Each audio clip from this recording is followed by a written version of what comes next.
Hello বন্ধুরা, কেমন আছো সবাই? অবশ্যই কিন্তু প্রথমেই বলি কমেন্টের মাধ্যমে জানিও।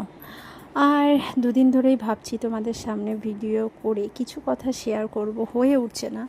এক তো আমার শরীরটা একটু খারাপ আছে, হয়তো গলা শুনে তোমরা যারা চেনো জানো তারা বুঝতেই পারবে।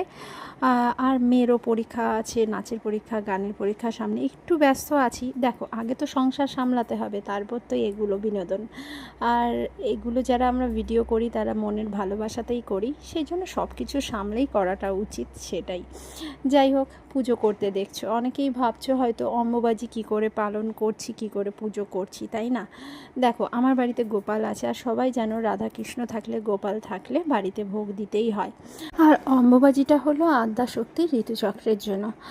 আর আমার মনে হয় যে এখানে মা দুর্গা বা মা কালীর ছবিটাকে ঢেকে রেখেই যদি আমরা পুজো করি তাহলেই হয়।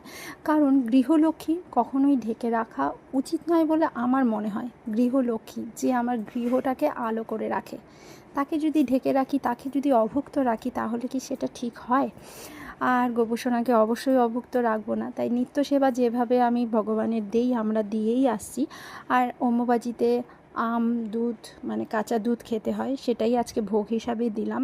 বৃহস্পতিবারের ঘটও বসিয়েছি, ঘরটা সেই জন্যই নিচে বসিয়েছি কারণ কালকে অম্বুবাজি শেষ হবে, সব কাপড় চোপড় সব পরিষ্কার করতে হবে, সব পাল্টে দিতে হবে।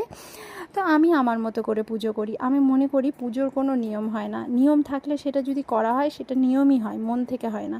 আর মন থেকে, ভক্তি থেকে যদি তুমি কোনো কাজ করো তবে দেখবে সেই কাজটা সুন্দর হয়, তার জন্য কোনো নিয়ম লাগে না।